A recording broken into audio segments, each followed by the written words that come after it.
Hello, friends. A very good evening to all of you. Please confirm if I'm audible and if my screen is visible. Good evening, Neelam, Jeetu. So, I hope you all are geared up again for a quick, rapid session on systemic pediatrics. So, today we'll be discussing the part 2 of the NEET PG marathon, where we'll be covering the important topics from systemic pediatrics. Okay, so let's start. So, starting with a very basic question, but very, very important. In a fetus, highest oxygen concentration is found in. Is it inferior vena cava, or B, superior vena cava, C, left ventricle, or D, ascending aorta? What do you think it is? Yes? So, in order to answer this question, let us first go through the fetal circulation quickly once. Okay. So, the source of oxygen in fetus we all know is the placenta, unlike the adult circulation where it is the lungs, right? So placenta is the source of oxygen for the fetus, right? Now from placenta comes out the umbilical vein, and umbilical vein carries the oxygenated blood in the body of fetus and not the umbilical artery. Remember, very very important, okay? So the saturation of blood in umbilical vein is around 80%. Okay, 80% is the saturation of blood in umbilical vein, and it is the maximum possible saturation anywhere in the body of fetus. Okay, now from umbilical vein, what happens? This umbilical vein goes and joins the portal vein. Okay, but the blood from portal vein, instead of going through the hepatic circulation, what will happen? This blood from portal vein, instead of going through the hepatic circulation, it will bypass the hepatic circulation via this structure called ductus venosus, and it will go to inferior vena cava. Okay, but inferior vena cava is receiving blood from other sources also. We know inferior vena cava is receiving blood from renal veins, hepatic veins, lower extremity veins. Okay, so the saturation, which was 80% at the level of umbilical vein, becomes 70% by the time it reaches inferior vena cava. Okay, so the saturation becomes 70% at the level of inferior vena cava. Okay, then what happens? The blood from inferior vena cava enters the right atrium. One third of this blood goes directly to the left atrium via this foramen ovale, and two-thirds of the blood goes to the right ventricle along with the deoxygenated blood from superior vena cava. So superior vena cava is carrying only the deoxygenated blood, okay, not the oxygenated. So the oxygen saturation is pretty low here. And then the blood goes from the right atrium to the left atrium to the left ventricle. The saturation in left ventricle is around 65%, while that in right ventricle is slightly less, 55 to 60%, because it is also getting the deoxygenated blood from superior vena cava. So it is very very clear that the saturation is maximum in umbilical vein, followed by inferior vena cava, followed by left ventricle, and then the right ventricle. Okay, right? Okay, thanks Ajit for the message. And very good, Ratan, Shubham, Leena, Neelam, Vishwas. Okay, so the highest oxygen concentration is found in, we saw inferior vena cava has the highest oxygen saturation. So if umbilical vein was there in the options, that would have been the correct answer. Because umbilical vein is not in the options, the inferior vena cava is the best answer. Superior vena cava, no, it carries deoxygenated blood. Left ventricle again has saturation less than inferior vena cava, around 65%. Ascending aorta also has lesser oxygen saturation, around 55 to 60%. Okay, right? So moving on to next question, which is slightly related only. Which of the vessels carry deoxygenated blood back to the placenta in fetal circulation? So we know in the fetal circulation, the oxygenated blood is carried by the umbilical vein and not the artery. And vein is one. But normally there are two umbilical arteries. And the deoxygenated blood, very good. Aman, Shireen, Lakshya, Vishwa, Ratan, Neelam, Oishi, Kafein, Rao, Prasanna, Ayman, very good. So the deoxygenated blood is carried back to the placenta in the fetal circulation by the umbilical artery and not the umbilical vein. Okay, right? And normally there are two umbilical arteries, but if there is only one single umbilical artery, so babies with single umbilical artery have more chances of renal anomalies. Okay, renal anomalies are commonly associated. Chromosomal abnormalities can also be associated. Okay, and umbilical cord, delayed fall of umbilical cord stump is seen in which disease? Yes, so delayed fall. Okay, normally the umbilical cord stump falls off by 7 to 8 days. Okay, delayed fall of umbilical cord stump. So delayed fall of umbilical cord stump is seen in, yes, tell me. Very good. So Reformer, Sakshi, Monica, Manish, Oishi, your drug of choice, nice name. So it is in leukocyte adhesion defect. Okay, delayed fall of umbilical cord and high total leukocyte count is seen. Immunodeficiency is there. Okay. Now, moving to the next question. What we have here is a 3-year-old male was brought to the emergency with complaint of sudden onset breathlessness. Okay, so some difficulty in breathing is there and bluish fingertips and lips. Okay, so there is cyanosis and that is central cyanosis. Bluish fingertips are also there, lips are also there. His mother gives history of similar episodes in the past have also been there with breathlessness and bluish discoloration. Chest x-ray was done which showed the image that is shown. What could be the diagnosis? Now what do you see on this chest x-ray? Yes, what do you see on this chest x-ray? So can you appreciate that this chest x-ray is showing a boot-shaped heart? Can you appreciate this boot-shaped heart? Okay, so this chest x-ray is showing you a boot-shaped heart, right? So the diagnosis, we all know friends, the given case scenario also shows episodes of breathing difficulty. Okay, so episodes of breathlessness along with bluish fingertips and lips. So the diagnosis very good. So Ram, Jitu, Hina, Pika, Ajit, very good. Kishore, so it is core and sabbat or boot shaped heart which is seen in tetralogy of Fallot. So tetralogy of Fallot, friends, is a very very important topic for your upcoming exams and we need to know more details about it. So what are the 4 components of tetralogy of Fallot? So many a times you've got question all of the following are components of tetralogy of Fallot except. So we all know, let us see what are the 4 components. So one, so you can see the picture here. So one is the VSD, the large VSD such that the 2 ventricles are almost acting like a single chamber. So large non-restrictive VSD. Okay, large VSD. What else? So there is pulmonary stenosis. So you can see this pulmonary artery has a narrowing here. Okay, so pulmonary stenosis is the second component. Pulmonary stenosis or infundibular pulmonary stenosis. Okay, just below the pulmonary valve. What else? Overriding of aorta. So you can see this is the aortic opening. Okay, this is the aortic opening and this has come almost to the midline and aorta is rising over both the right and left ventricle. So overriding of aorta. Okay, overriding of aorta. And the fourth component is right ventricular hypertrophy. You can see that the right ventricular wall is hypertrophied as compared to the left ventricle. Okay, so right ventricular hypertrophy. Okay, so very good. These are the 4 components of tetralogy of Fallot, a must know for you. And remember, ASD, atrial septal defect, is not a component of tetralogy of Fallot, but ASD is a component of trilogy of Fallot also and pentalogy of Fallot also. Okay, so atrial septal defect is not a component of tetralogy of Fallot, but it is a component of trilogy of Fallot and pentalogy of Fallot. Okay. Now, what are the clinical features? We know tetralogy of Fallot is one of the most common congenital cyanotic heart diseases in childhood. Okay. So because it is a cyanotic heart disease, so there will be cyanosis or bluish discoloration of the lips and fingertips. Okay, of the tongue also. There will be clubbing. Okay. And you know, sometimes the cyanosis is not very severe. Okay, so it becomes apparent only when the child starts crying or when the child has a cyanotic spell, the cyanosis deepens, and only then the parents are able to appreciate. Like in this case, there must have been some pre-existing cyanosis, but when there is a cyanotic spell, the cyanosis or the bluish discoloration becomes darker or deeper. That is when the parents notice it. Okay, so cyanosis, clubbing, and because there is long-standing hypoxia, okay, so the body tries to compensate, and there is polycythemia. Okay, polycythemia, and there are cyanotic spells. Okay, cyanotic spells are periods of time when the cyanosis becomes deeper, the murmur becomes absent or decreases. Okay, and the child becomes really sick with breathlessness and all. Okay, so cyanotic spells are there, right? And on auscultation, what will you get?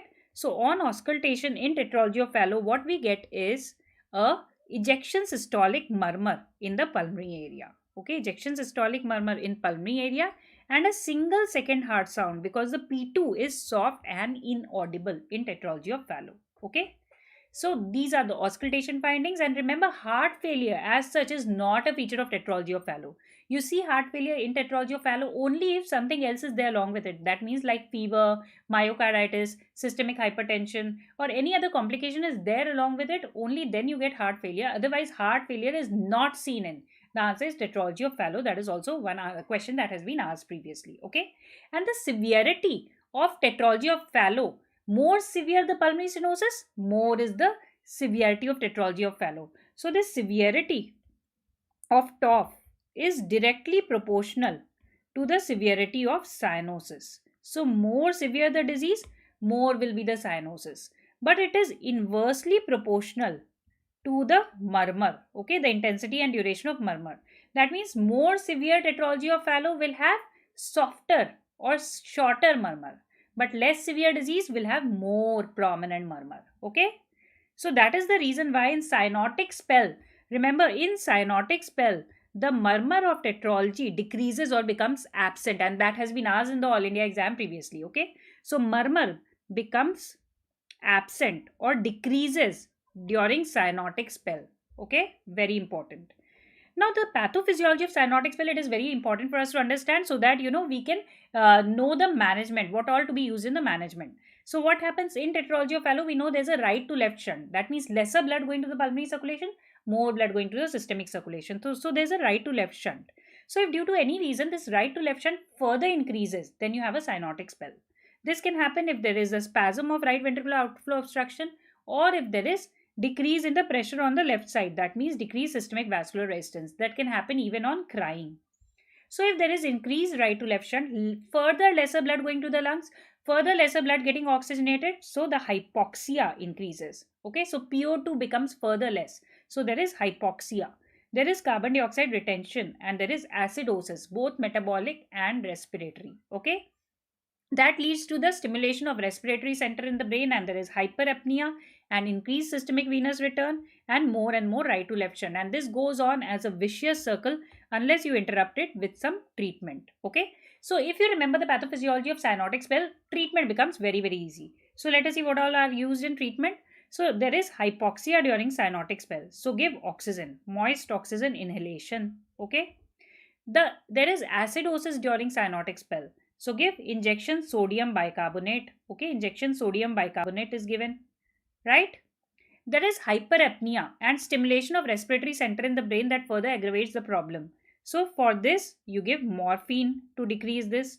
Okay, so morphine is used. What else? So, this spasm of right ventricular outflow tract and decrease in systemic venous return is causing systemic vascular resistance, is causing problem. So what do you do? To increase the systemic vascular resistance, you can use alpha agonists like phenylephrine, okay, or beta blockers like propranolol or metoprolol, okay, beta blockers like propranolol.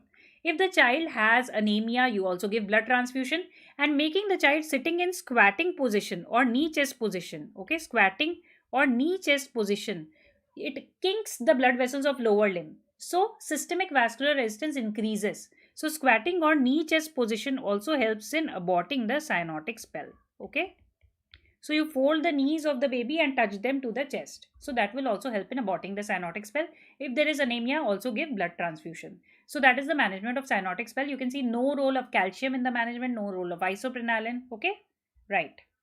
Now, surgical management of tetralogy of Fallot is also very important. The definitive management we know is, repair of the ventricular septal defect, okay, repair of the pulmonary stenosis and VSD closure, right? But what is more important is the shunt surgeries, and you've got question previously on this.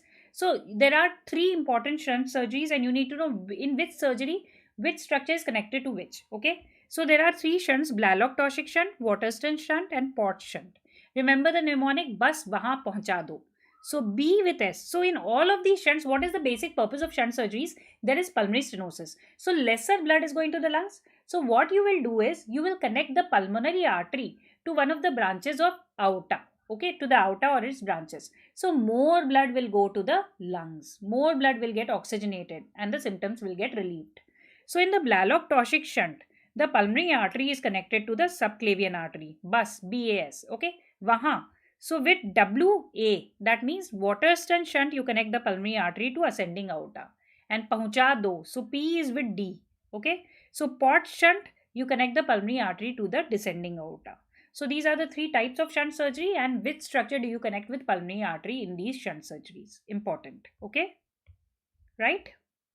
Now, pulmonary plethora in a child presenting with cyanosis is seen in. This is a slightly difficult question. So pulmonary plethora means, excess of vascularity in the lungs. excess of blood going to the lungs. It is opposite of tetralogy of Fallot. In tetralogy of Fallot, there is pulmonary oligemia. That means less blood goes to the lungs. But pulmonary plethora in a child presenting with cyanosis is seen in.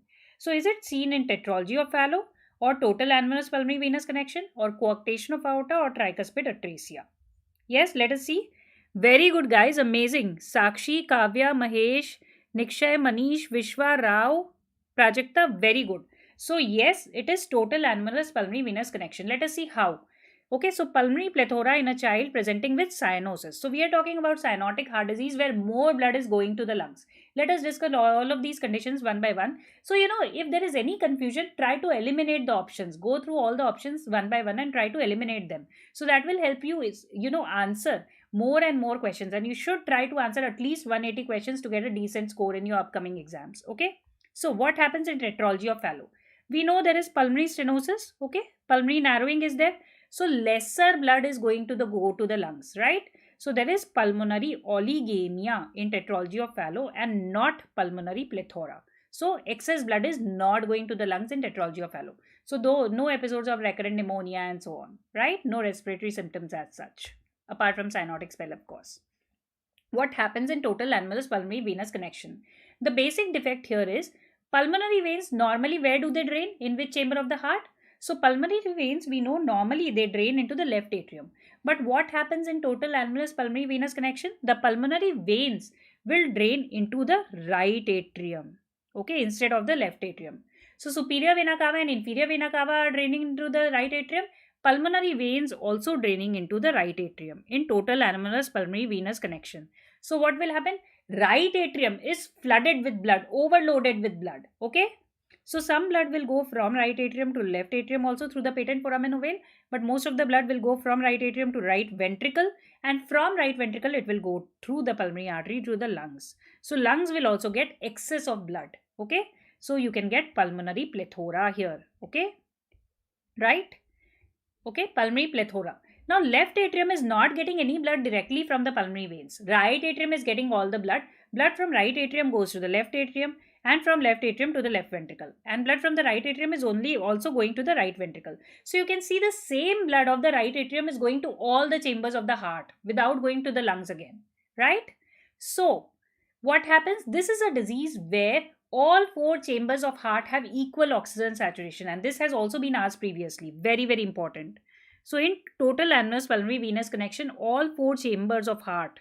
So we are discussing with one MCQ, we are discussing at least 3-4 potential questions, okay. So all four chambers of heart have equal oxygen saturation, okay, have equal oxygen saturation in total annulus pulmonary venous connection.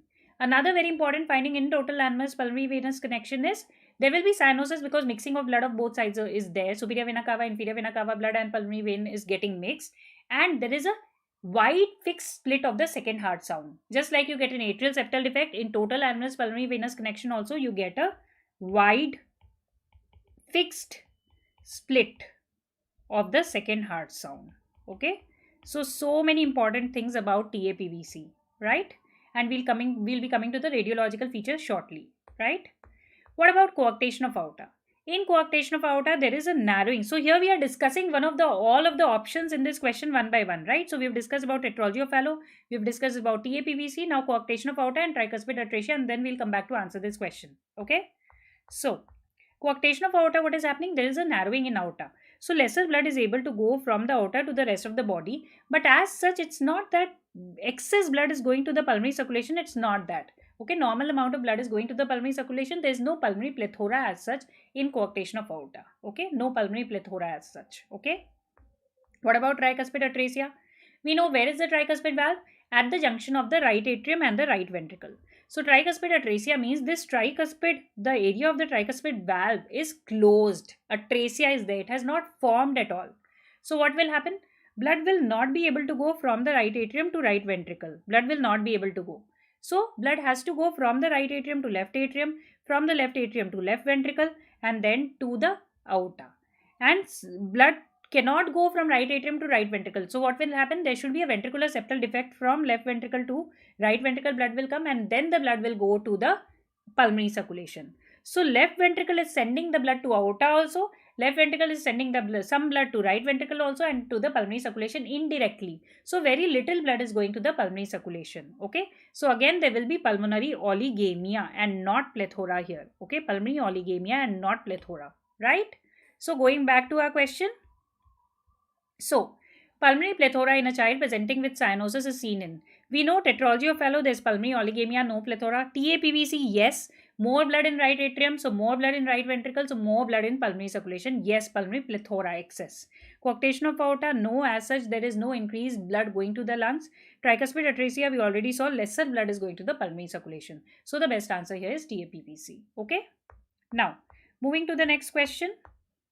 A child with cyanosis has the following chest X-ray. Identify the diagnosis. So, is it a cottage loaf heart and truncus arteriosus, or B, is it a snowman sign or with supracardiac TAPVC?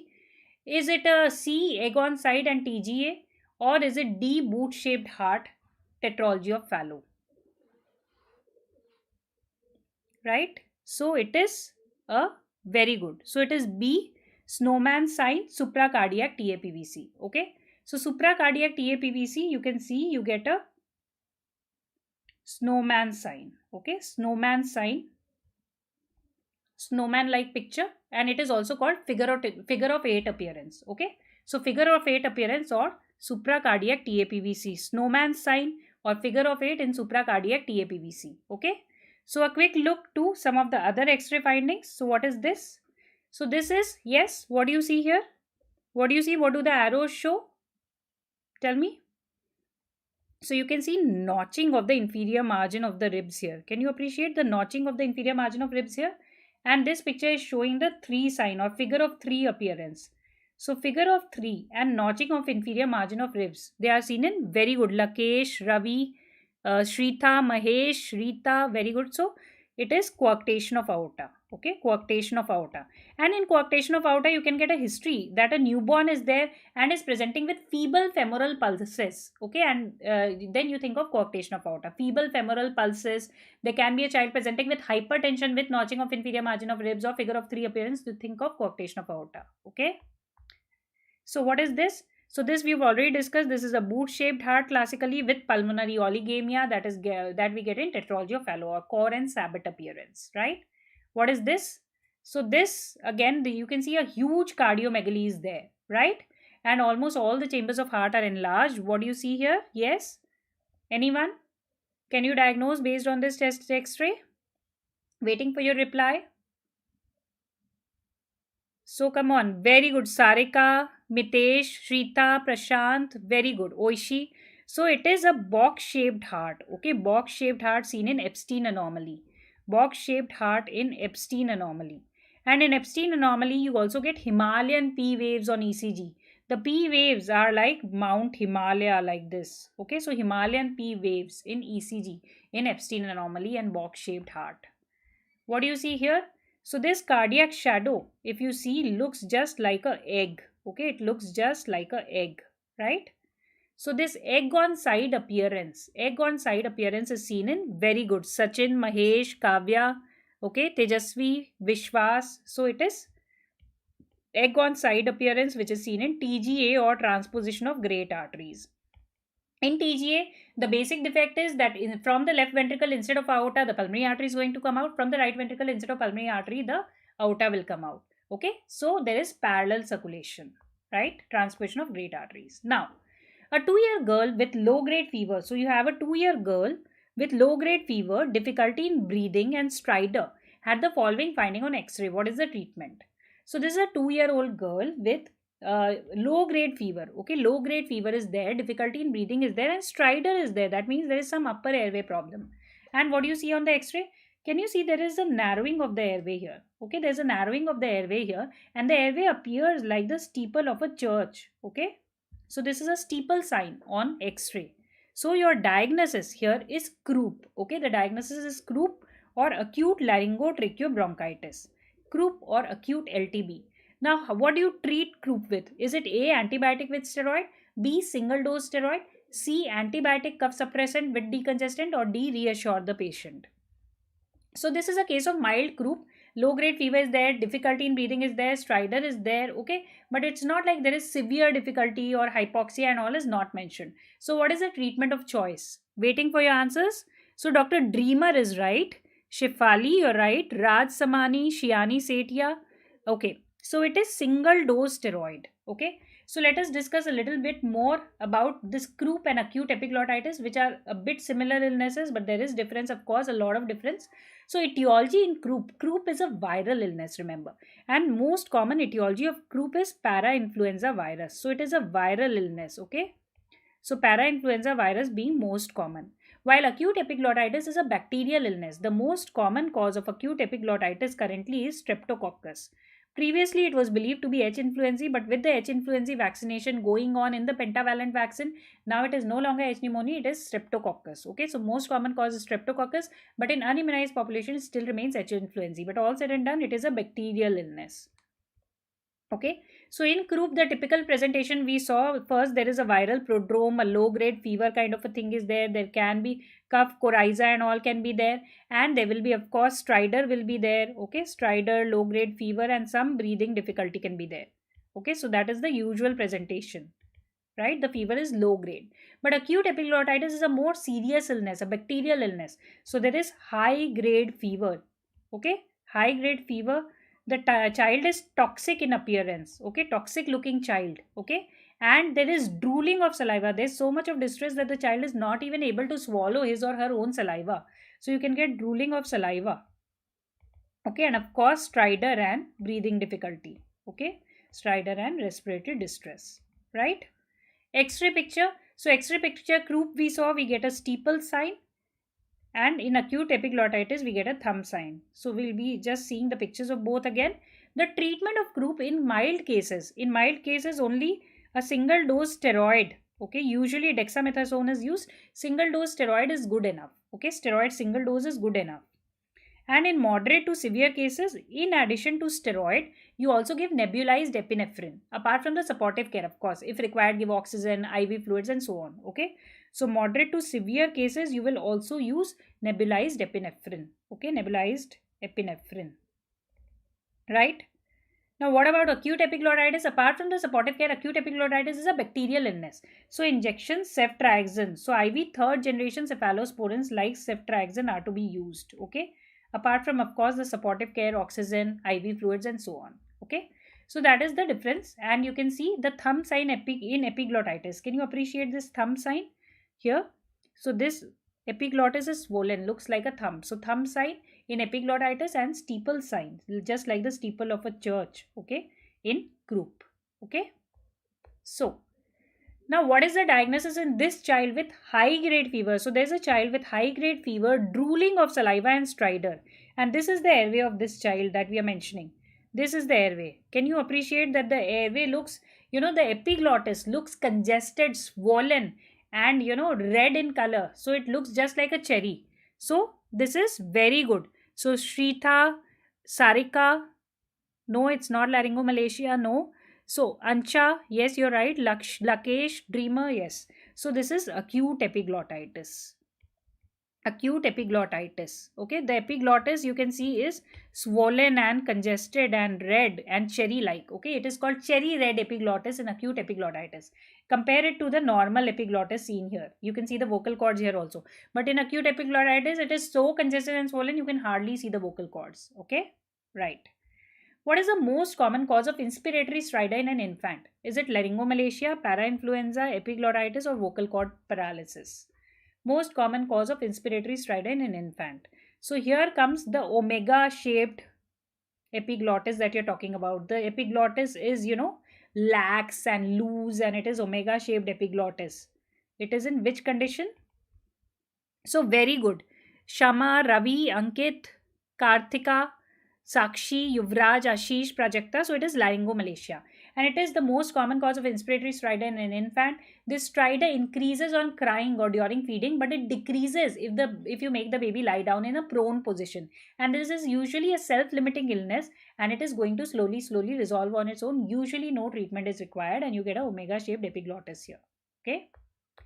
Now, A very important question. A 24-month-old child, that means 2-year-old child with a weight of 11 kgs, has respiratory rate of 38 per minute. Chest indrawing is also there. And cough and fever is there. The child is feeding well and is playful. What is the management according to the IMNCI, the latest IMNCI guidelines? Whether only antipyretics are to be given, or B, refer to tertiary care center, or C, give oral antibiotics, or D, no treatment is required. So, before answering this question, we need to first categorize the child into whether it is very severe pneumonia or very severe disease, or it is just pneumonia, or is it no pneumonia, cough and cold only. Okay. So, first tell me whether this child is having fast breathing or not.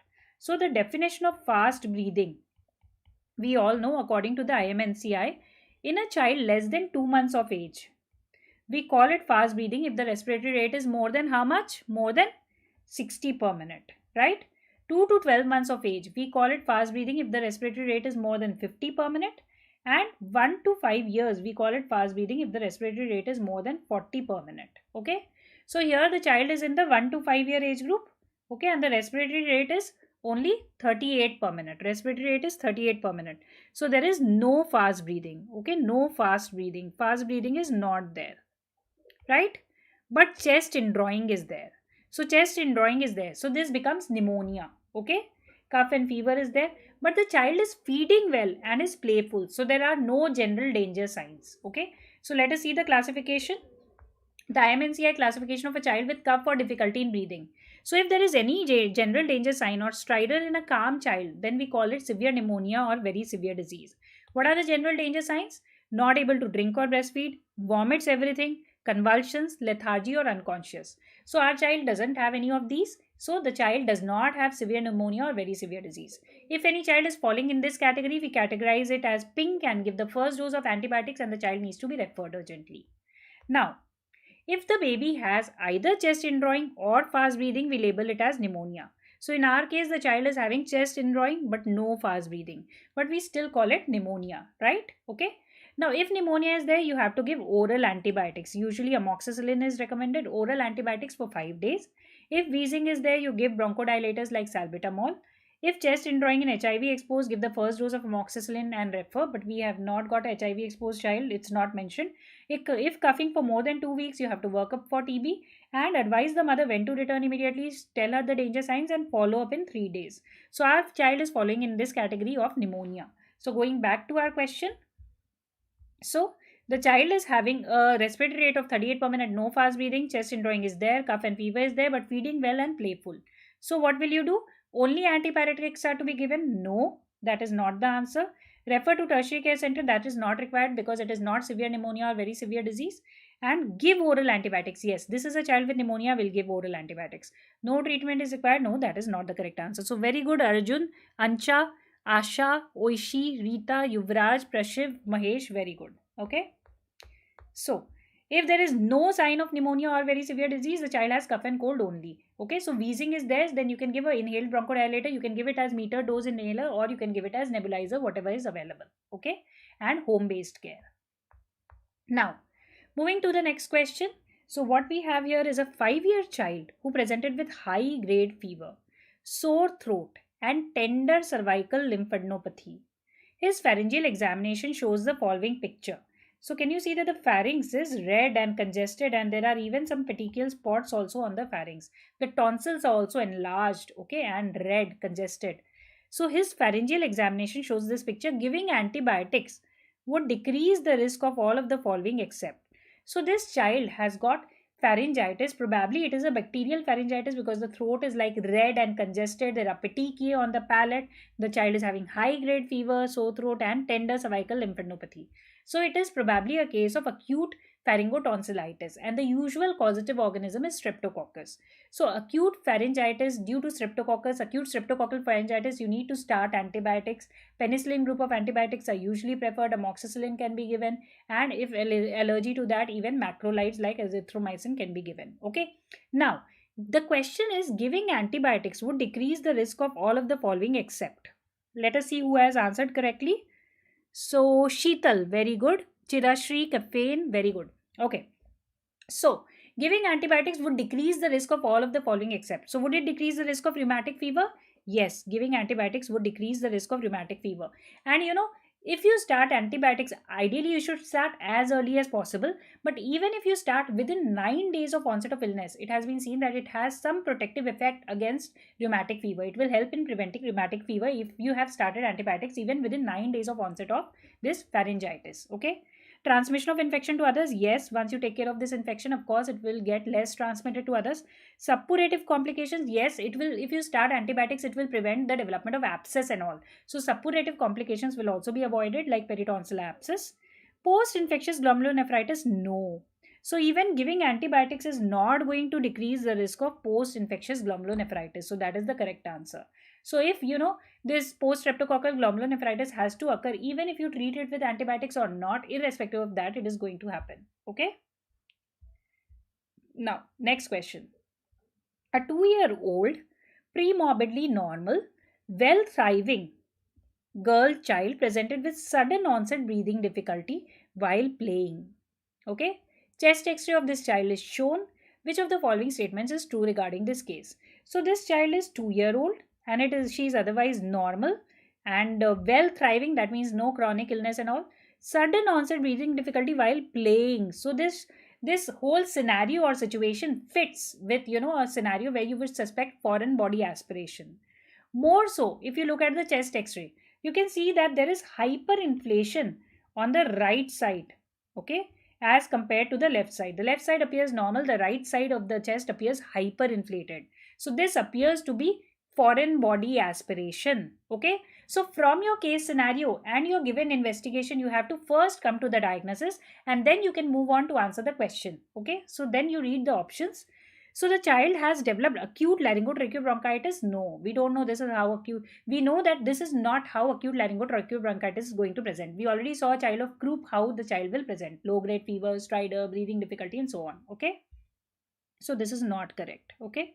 So the question is which of the following statements is true regarding this case? Unilateral chest findings will be suggestive of foreign body. So let us see who all has answered it. Dr. Komal, NK, Dr. Rita, Beniwal. You're right. Yuvraj, Sachin, no. Okay. Deepika, no. So unilateral chest findings will be suggestive of foreign body. Yes. In foreign body, usually you will get unilateral wheeze or unilateral decrease in air entry. You look at the chest X-ray, there is unilateral hyperinflation of the lung. So usually unilateral chest findings will be there in foreign body aspiration, and it is more common in the right side than the left side because right bronchus is more straighter. Okay. Now, in complete obstruction, ball valve mechanism leads to such a condition. So, if there is complete obstruction, there is going to be no hyperinflation. Okay. So, let us see if there is, complete obstruction of the bronchus. Okay. If there is complete obstruction, the lungs would rather collapse because air is not going to the lungs. So, complete obstruction due to foreign body will lead to collapse of the lung. Okay. But if there is a partial obstruction, it can cause a ball valve like mechanism or trap valve like mechanism such that the air is able to enter the lungs but is not able to go out of it. So air becomes trapped and the lungs become hyperinflated. Okay, hyperinflated means more air in the lungs appear more black and are more expanded. Hyperinflated lungs. Okay, so in complete obstruction we will not get hyperinflated lungs. So in complete obstruction, ball valve mechanism leads to such condition of hyperinflation? No. In complete obstruction, that is not going to happen. Only in partial obstruction, this ball valve can lead to hyperinflation. Flexible bronchoscopic removal is the management of choice? No. Usually a rigid bronchoscopy is required. Okay, rigid bronchoscopy is required to remove this foreign body from the airway. Okay, so unilateral chest finding will be suggestive of foreign body is the most appropriate answer to this question. And kudos to all those who have answered it correctly. Very good. Okay, so moving ahead to the next question. What we have here is a 3-year-old child who presented with failure to thrive. Failure to thrive means not gaining weight adequately. Okay. Greasy or loose bulky stools. That means there's some steatorrhea. Fat is there in the stool. Okay. Fat malabsorption is there. Greasy, loose, bulky stools on and off. That means something like, it's going on. Okay. Some long standing illness which is there. There's a past history of 2 hospitalizations for pneumonia. So there's also recurrent pneumonia in this child. So failure to thrive, recurrent loose stools and steatorrhea, bulky stools, and 2 hospitalizations for pneumonia. All of the following are correct about the disease that the child is suffering from, except. Okay, so the child, of course, I am sure all of you get it. What is the diagnosis here? So, very good. Ratan, Sakshi, and Ancha. So, this we are, of course, dealing with cystic fibrosis. Okay, there is fat malabsorption. So there is pancreatic exocrine deficiency. Recurrent pneumonias are there because the secretions, respiratory secretions are all very thick and viscid. Okay, so all of the following are correct about the disease that the child is suffering from, except. Don't forget to see the word except. Okay, read your question very, very carefully.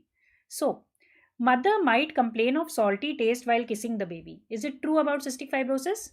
Yes. है ना? So in cystic fibrosis, more sodium and chloride is lost from the sweat of the child. So if sodium chloride or salt is there on the sweat, more salt in the sweat of the child. So when the mother kisses the child will appear salty in taste. So mother might complain of salty taste while kissing the baby. That is the reason that these babies are more prone to develop hyponatremia, because they are losing excess of salt from the sweat. So in summer season, in children with cystic fibrosis may require extra salt supplementation. Okay. So that is again very important. Sweat chloride levels are expected to be less than 60. So what do you think? In cystic fibrosis, the sweat chloride levels are higher or lower? What happens? So sweat chloride level, tell me. So sweat chloride level is more than 60 and not less. Okay.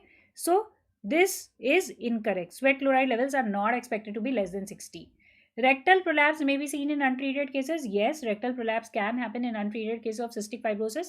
And newborn screening is possible with immunoreactive trypsinogen. Yes, newborn screening for cystic fibrosis is possible with immunoreactive trypsinogen. So B is the correct answer. Okay, right. So the diagnosis of cystic fibrosis, what are the diagnostic criteria? Let us see quickly. So you need one of the clinical criteria and one of the lab criteria.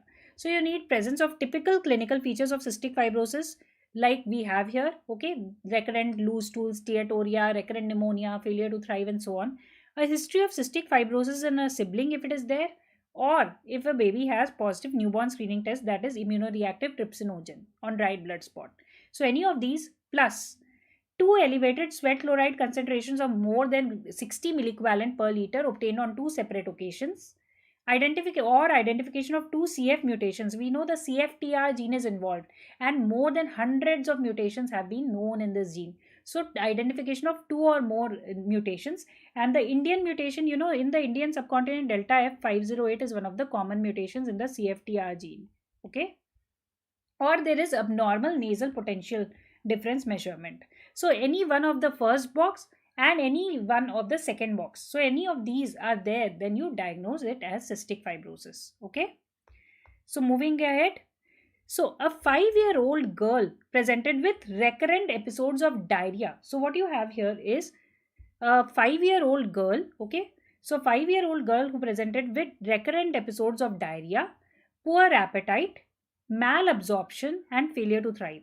So there is recurrent diarrhea, poor appetite, malabsorption, failure to thrive. Okay.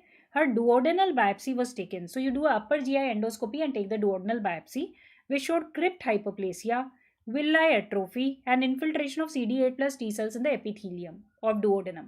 What would be the best management? So first, what is your diagnosis? Very good. Kishore, Vishwas, okay, Shireen, Sarika, so Ayushi. So your diagnosis is celiac disease. Yes. So why are we telling celiac disease? Because one is the clinical presentation, recurrent episodes of diarrhea are there, poor appetite is there, malabsorption, failure to thrive, and the duodenal biopsy is fitting with celiac disease. That means there is crypt hyperplasia, villi atrophy, and infiltration of CD8 plus T cells. So intraepithelial lymphocytes. So all these are fitting in the Marsh criteria or Marsh grading that we use for celiac disease on the intestinal biopsy. So Marsh grading is there for celiac disease on intestinal biopsy. So if there is celiac disease, we know there is sensitivity to gluten. So what will be the correct answer? Whether it should be low lactose diet or high lactose diet or gluten-free diet or low fat diet. So what should be the answer? And of course, so gluten is to be avoided. We know very good Varsha, caffeine. So you have to have a gluten-free diet. Okay. a little bit more about celiac disease because n number of times it has come as case scenarios. So the usual presentation of celiac disease, you will have failure to thrive, chronic diarrhea, vomiting and anorexia, abdominal distension, muscle wasting, irritability can be there. Some extra intestinal manifestations are also possible like iron deficiency anemia, osteoporosis, short stature. It is very important cause of short stature in children. There can be delayed puberty, arthritis, arthralgia can be there. There can even be some neurological features, or there can be just elevation of the SGOT and SGPT in the liver enzymes, and aphthous stomatitis or aphthous ulcers recurrent can be there. Okay. Now, what is the best initial screening test for celiac disease? So this we are talking about the latest ESPGHAN guidelines for the diagnosis of celiac disease in children. So what is the best initial screening test for celiac disease? Yes, who can give me the answer? The best initial screening test for celiac disease is, so it is anti-TTG IgA plus total IgA. So a combination of anti-TTG, anti-tissue transglutaminase IgA, and total IgA, a combination of these two are used for the diagnosis or initial diagnosis or screening of celiac disease. So wherever you are suspecting celiac disease, you do anti-tissue transglutaminase IgA plus a total IgA level. Now, what is possible? It is possible that both anti-TTG IgA and total IgA are elevated. So both are elevated. So if both anti-TTG IgA and total IgA are elevated, then what do you do? So if the anti-TTG is more than 10 times the upper limit of normal. Okay, so if the normal is say 7, upper limit of normal is 7, but anti-TTG is more than 70, then what will you do? You do another antibody. Okay, you do anti-endomysial antibody on another sample of blood. Okay, you do an anti-endomysial antibody, and if that is also positive or elevated, then you diagnose it as celiac disease. So, if both these conditions are met, that means anti-TTG more than 10 times upper limit of normal and anti-endomysial antibody is also positive, then you need not do a upper GI endoscopy and duodenal biopsy. It is called the no biopsy diagnosis of celiac disease. Okay, so this is the no biopsy diagnosis of celiac disease as per the latest diagnostic criteria I'm talking about. Okay, so this is the no biopsy diagnosis of celiac disease. Okay, and now in the latest guideline, the HLA DQ2 and DQ8 are not mandatory. Even the presence of symptoms are also not mandatory for this diagnosis. Okay, now if both are elevated but it is less than 10 times the upper limit of normal, so anti-TTG is less than 10 times the upper limit of normal, then you have to go ahead with the upper GI endoscopy and duodenal biopsy, and you will do the Marsh grading that like we did in this case. Okay, so duodenal biopsy and you do the Marsh grading, and with that you will diagnose celiac disease. Okay, now if both are low, if anti-TTG IgA is low, okay, you are suspecting celiac disease but anti-TTG IgA is low, okay, and your total IgA is also low, that means that child is IgA deficient. So can you rely on IgA based test then? No. Then you will do anti-TTG IgG, which is less sensitive, but you have to do anti-TTG IgG if total IgA is also low. But if both are within normal limits, then of course it is not celiac disease. You continue follow up. Okay, no celiac disease and continue follow up. Okay, or look for alternative causes. So that is the latest diagnostic criteria for celiac disease. Okay. So more sensitive is anti-TTG IgA, more sensitive, but more specific is anti-endomysial antibody. Okay, remember, more sensitive is anti-TTG IgA, and that is why it is used as a screening test, but more specific is anti-endomysial antibody, but it is more expensive and difficult to do. Okay, right. Moving ahead to the next question. So a neonate was brought with a history of bilious vomiting, okay, and failure to pass meconium at 72 hours. So we know yesterday we have discussed that a baby should pass meconium within 24 hours. Okay, if the baby is not passing, it is abnormal. So a neonate was brought with a history of bilious vomiting. Bilious vomiting means something to do below the second part of duodenum, and failure to pass meconium at 72 hours. So some obstructive kind of a lesion. His X-ray showed the following picture. Which of the following is a cause for this condition? So what is the X-ray showing? So very good, Kavya. So this is a X-ray typical of Hirschsprung disease. So what you see here is this is a narrowed area with sawtooth kind of feature. The narrowed part with sawtooth kind of feature, which is the abnormal part here. Okay, and there is absence of the ganglionic cells here, and because of which this segment of intestine is not able to relax. Okay, and the rectosigmoid area is involved here. And then there is an abrupt transition zone. Can you see this abrupt transition zone? Okay, there's this abrupt transition zone which is indicated by the arrow here. Okay, abrupt transition zone, and the proximal normal bowel is dilated because the fecal matter is accumulating there.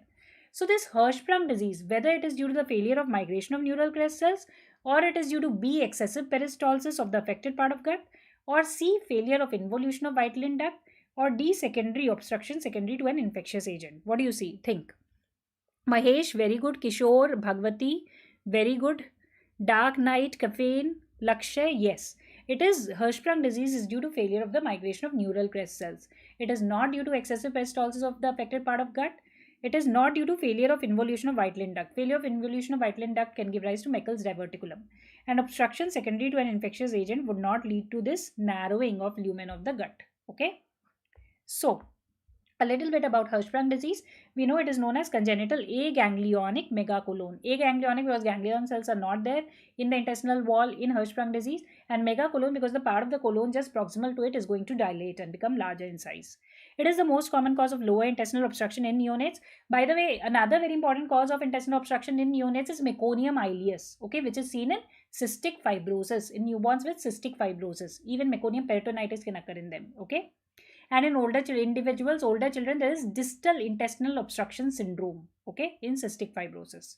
So here in Hirschsprung disease, coming back to it, there is failure of migration of neural crest cells into the bowel, leading to absence of ganglionic cells in the bowel. And you can do staining with acetylcholinesterase to demonstrate this in the biopsy sample. Affected part of the bowel is not able to relax, and the proximal normal part of the bowel will be dilated. Aganglionic segment is mostly limited to the rectosigmoid region.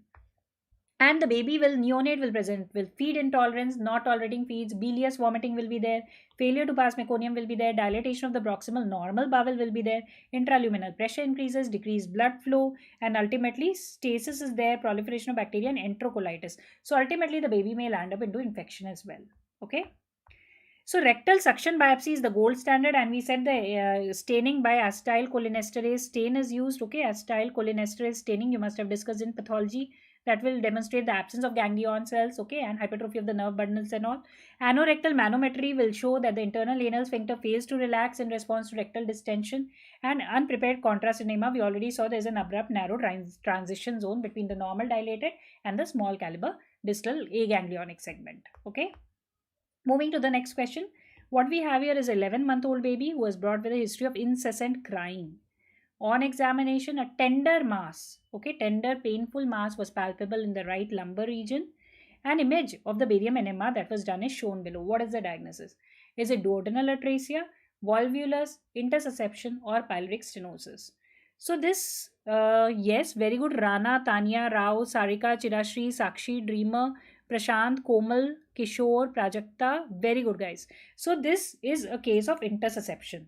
So intersusception typically presents in the infancy, okay, with incessant crying. So there is a lot of abdominal pain. So baby will cry incessantly. You can get a sausage shaped abdominal mass can be there, and you can get currant jelly stools. So there is blood and mucus in stools can be there, okay. So currant jelly stools can also be there, and you can see this barium enema is showing a claw sign, okay. You can get a coiled spring sign also, but here you can appreciate there is this claw sign that you see here, okay. So this is a typical case of intersusception. In duodenal atresia, you're going to get a double bubble appearance. Volvulus, you will get a segment of bowel which is like twisted, and a part is dilated and rest of it is narrow below. Pyloric stenosis also, you do not get such a picture. You can get hypertrophic pyloric stenosis, we all know, can be diagnosed in an ultrasound, and there will be a non-bilious vomiting there, right? Okay. So moving on to the next question. Yes, intersusception is a side effect of rotavirus vaccine. Very good, Karthika. Yes, okay. So moving ahead, a 9-month-old child weighing 8 kgs. So 9-month-old child weighing 8 kgs and having a length of 65 centimeters presented to OPD with loose stools, multiple episodes of loose stools and repeated vomitings.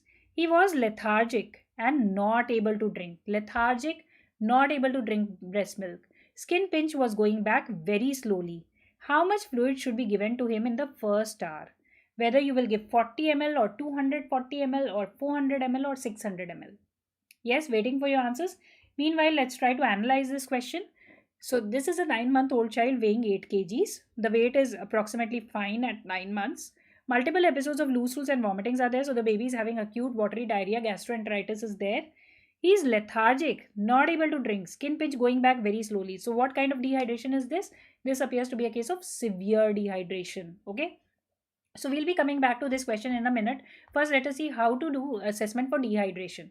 So if the baby's sensorium is normal, no dehydration, normal thirst, normal sensorium, skin pinch goes back immediately, mucosa normal, eyes normal, tears present. Some dehydration, the baby is going to be irritable, excessively thirsty and wanting to drink, skin pinch going back slowly but less than 2 seconds, mucosa can be dry, eyes can be sunken. But what we have in our case scenario is, the baby is lethargic and dull, not able to drink or breastfeed.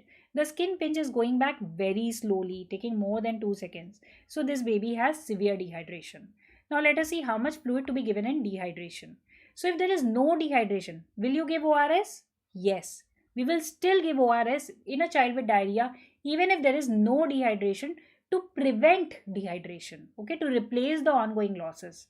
So if there is no dehydration, you give WHO ORS 5 to 10 ml per kg per loose stool. If there is some dehydration, okay, some dehydration, how much will you give? You will give 75 ml per kg over 4 hours. And you will give it as ORS if the child is able to take orally. If the child is not able to take orally, you give it as IV fluid. The IV fluid of choice in diarrhea dehydration correction is IVRL and 5% dextrose. If that is there in your options, fine. If that is not there, then choose either ringer lactate or normal saline. But remember, 5% dextrose alone never given. In severe dehydration, you have to give 100 ml per kg IV. Our child in question had severe dehydration. Now coming to how much time are you going to give this 100 ml per kg? So before that, composition of WHORS also very important. Questions do come from it.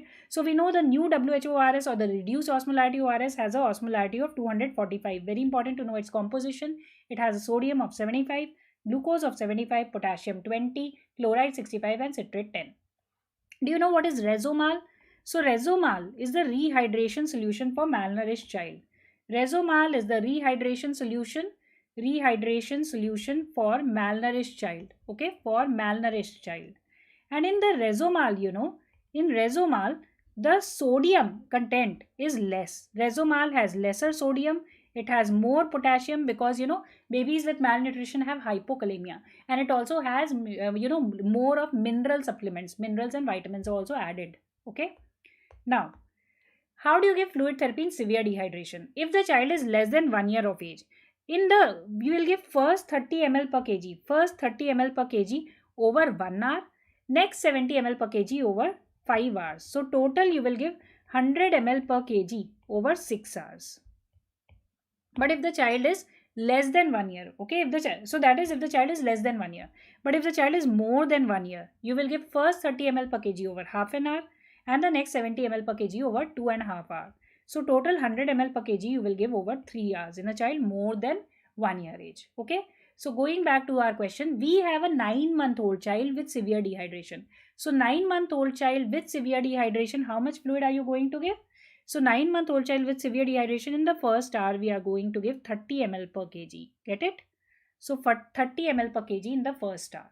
So what was the weight of the child? Let us see. So the weight of the child is 8 kgs. So in the first hour, you will give 30 ml per kg for this child who is less than 1 year. So you will give 8 into 30, that is 240 ml. Okay. So very good. Dheeraj, Kavya, Sheetal, Lakshya, Neelam, Hina, Kartika, Vishwas, Sakshi, Jitu, right? So now we know how to manage a child with diarrhea. So apart from WHORS, you also give zinc therapy that helps in reducing the duration of diarrhea, and WHORS is to be given and continue normal diet. So management of diarrhea and dehydration, very important. Okay, you must know, right?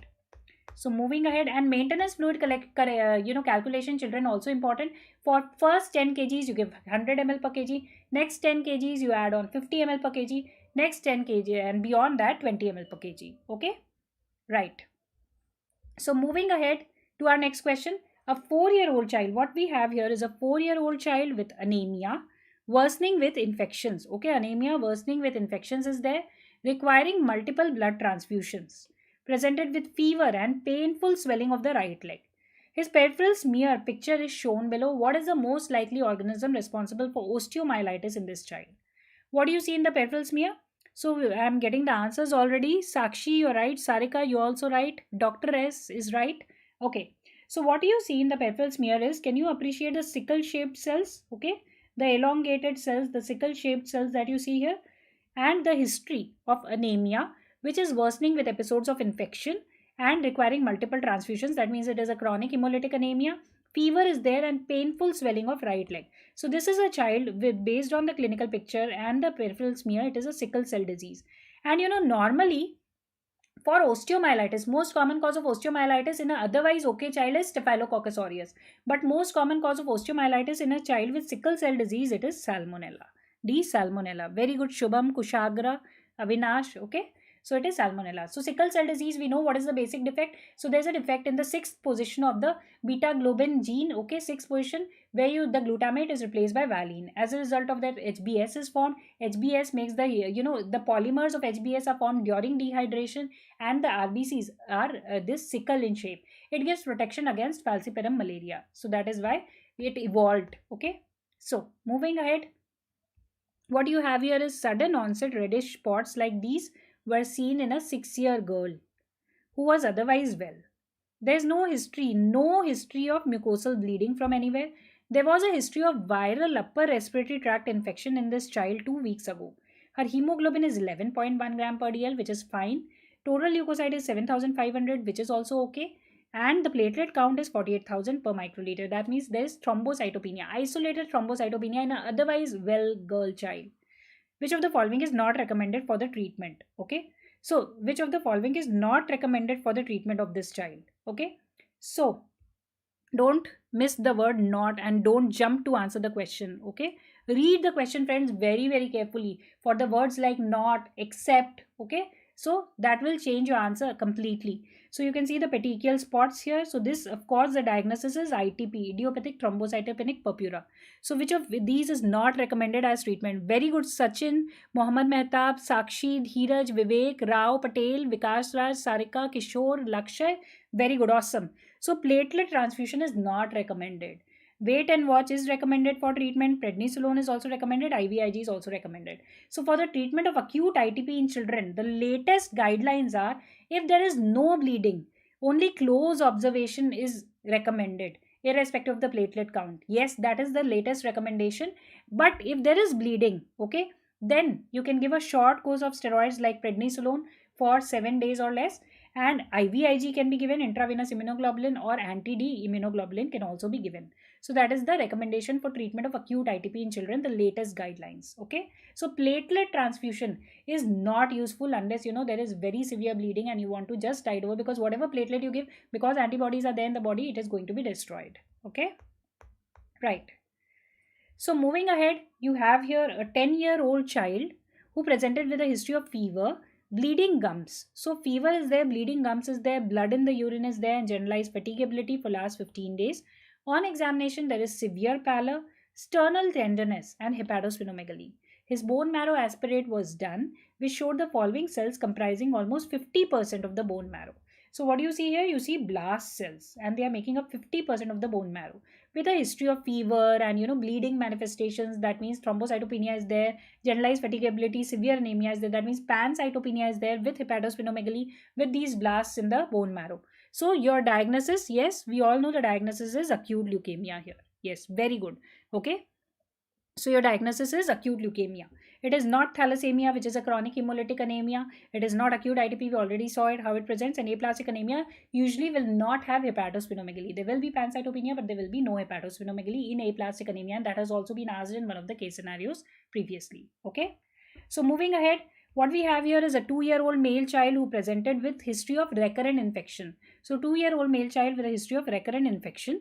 On examination, the child has rashes as shown below. So you can see the rashes are eczematoid rashes. Okay, there is eczema like rash. Okay, so there are rashes. His hemoglobin is 12 gram per dl, which is fine. TLC is 8,800, which is also okay. Platelet count, however, is 35,000. So there is thrombocytopenia. Okay, peripheral smear reveals small size platelets. Which of the following diagnosis is possible? Whether it is idiopathic thrombocytopenic purpura, no, it does not appear like that, because we have rashes, we have recurrent infection. So recurrent infection, eczema like rash, okay, recurrent infection, eczema like rash, and thrombocytopenia with small platelets. So your diagnosis, of course, Shama, Sanya, Kavya, Prashiv, Mahesh Babu, Rao, Shefali, Kafane, Neelam. Yes, it is Viscott-Aldrich syndrome. Okay, it is a classical triad of recurrent infections, thrombocytopenia with small size platelets, and eczema like rash. Okay, so Viscott-Aldrich syndrome, we know the VASP gene is involved, and it is a X-linked. This gene is present on the X chromosome, so more commonly seen in males. Okay, so you have immunodeficiency. This is not measles or HSP. So, moving ahead, what we have is a 5-year-old boy again who presented to the OPD with recurrent joint pains and swelling since last 2 years. There's also a history of progressively increasing swelling of knee joints. Family history of similar illness is also present in the maternal uncle. So maternal uncle also involved, and this is also a male child who is involved. So this looks like a X-linked disease. Okay, X-linked disease where there is swelling and recurrent joint pains and swelling are there. X-linked disease, could it be ITP, hemophilia, osteosarcoma, or thalassemia? Kishore, Prajakta, Sahil, Rana, Kafane, Sakshi, Dr. Rao, Sejai, Vishwas, Kavya, Shefali, 56. Very good. Okay, so it is hemophilia. Okay, so the telltale signs are the family history and the swelling of the joints and recurrent, it is happening and going. And ITP, we do not get a picture like this. Osteosarcoma, again, this family history you'll not get. Thalassemia, we know, is autosomal recessive and not X-linked. Hemophilia, we already mentioned, it is X-linked recessive. Hallmark is bleeding into the joints, deep bleeding, hemarthrosis. Earliest joint to be involved is ankle, but more severely involved is the knee joint usually. Laboratory findings, increased APTT will be there, but thrombin time is going to be normal. Factor replacement therapy is to be given. When factor is not available, you can use fresh frozen plasma. Okay. So chronic arthropathy and development of inhibitors and risk of transfusion transmitted infections are the important complications. Moving ahead, what you have here is a 6-year-old girl who presents with generalized edema shortly after recovery from an upper respiratory infection.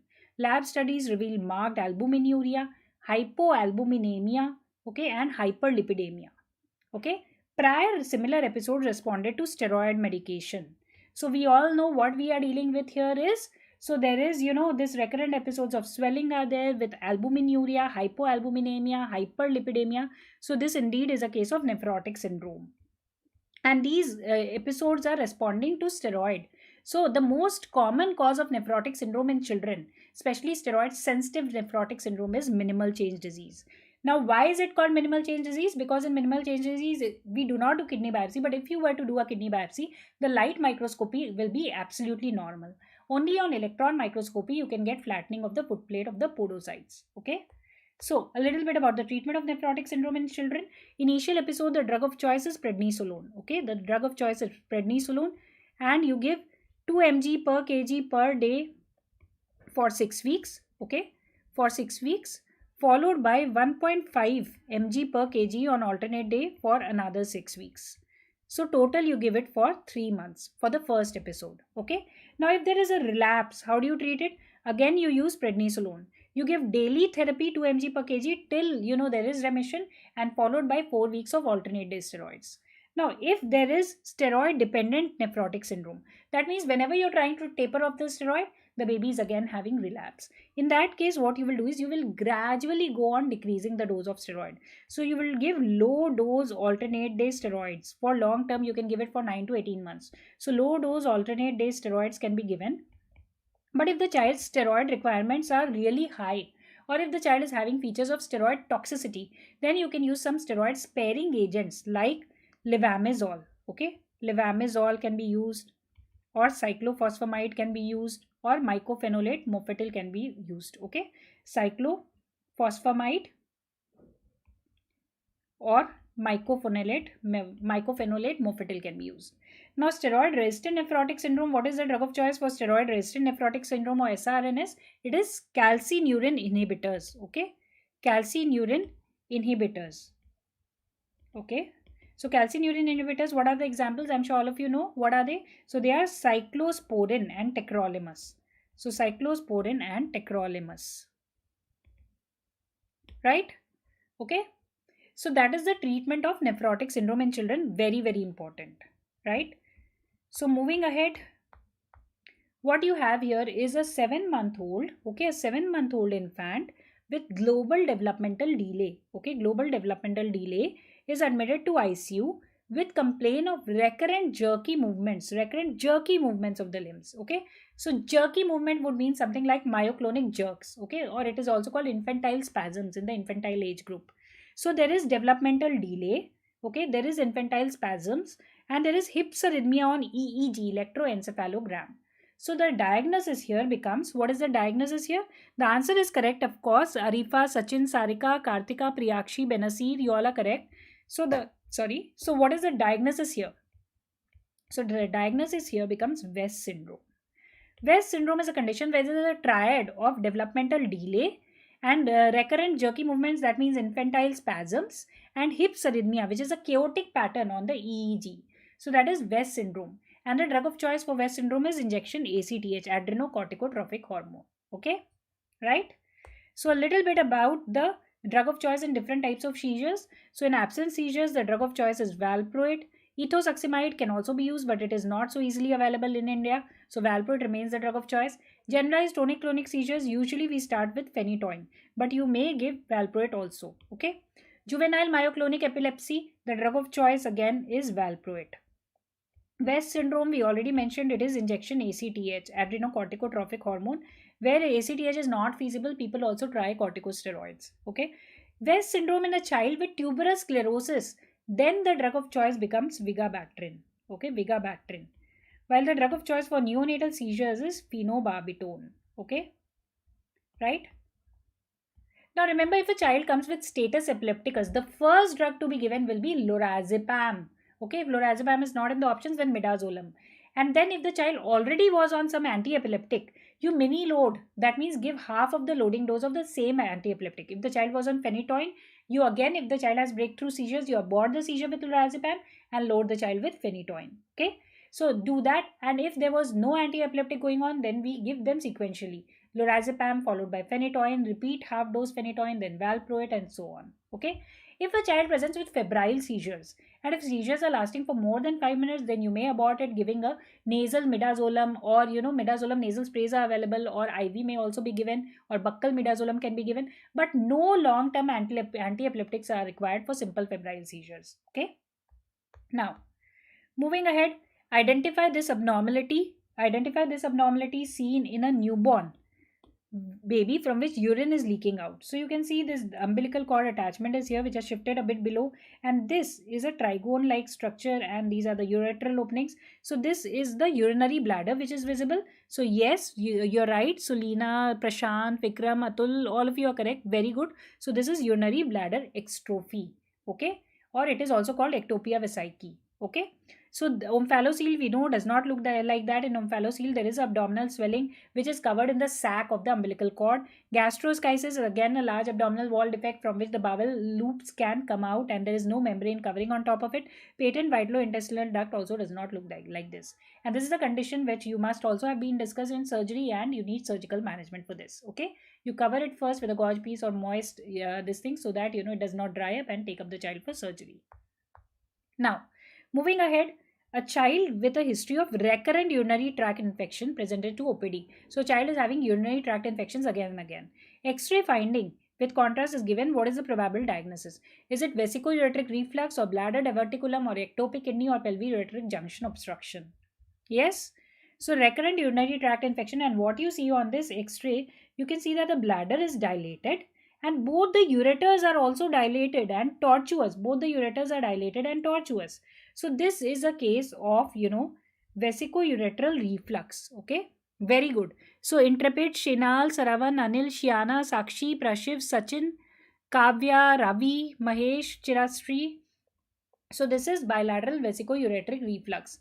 It is not a case of bladder diverticulum where just from the bladder you would have seen a projection like this. So it is not bladder diverticulum, it is not ectopic kidney, and pelvic junction will usually be unilateral, and you will get a unilateral hydronephrosis, but the ureters and urinary bladder will not be dilated in that case. Okay, so this is vesicoureteric reflux, a very important cause of recurrent urinary tract infection in children. Okay, now identify this congenital CNS abnormality. What is this? So you can see that the scalp and the cranial bones are absent and the brain is exposed to outside. So this is a very severe form of neural tube defect which is known as, so caffeine, you're right.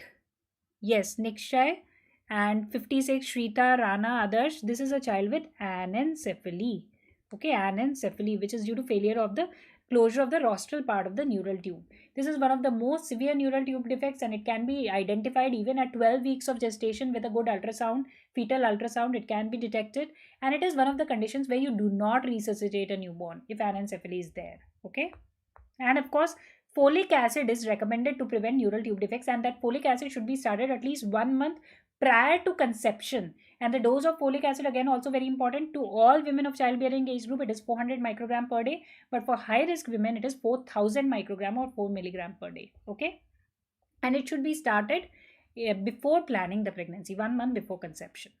Moving on to the next question, what you have here is a 3-year-old child whose picture is shown below, and he underwent VP shunt. Okay, so you can see that the child has a large head and setting sun sign.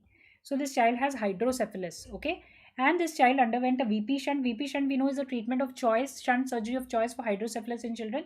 There's a ventriculoperitoneal shunt where you insert a tubing from the ventricles of the brain to the peritoneal cavity so that the excess of CSF from the ventricles is drained to the peritoneal cavity, and the child is relieved of the symptoms. Okay, he developed fever and irritability. That means probably some CNS infection, irritability and fever is there. A dose of acetaminophen, or that means paracetamol for fever spikes, was given. What is the next step? So in a child where this shunt surgery has already been done, if the child presents with fever, irritability, you have to suspect shunt infection and you have to investigate the child. So what will you do? So yes, so already I can see Arifa, Shifali, Atul, Benival, all of you are right. Sheetal, Purohit, Deena, Rita, Mahesh, very good. So you will do a blood culture with CSF culture via the shunt. So blood culture with CSF culture via LP is not required. Of course, we want to see the CSF, but in a child where shunt is inserted, you can easily palpate the shunt in the neck area. Okay, and you can do a sterile puncture and aspiration of CSF from the shunt. You need not do a lumbar puncture. Okay, in a child where VP shunt is already there. So you can do blood culture with CSF culture via the shunt. Radionuclide scan or neuroimaging is not required at this point. If you are suspecting shunt block and features of raised ICP, only then you go ahead with neuroimaging. Okay.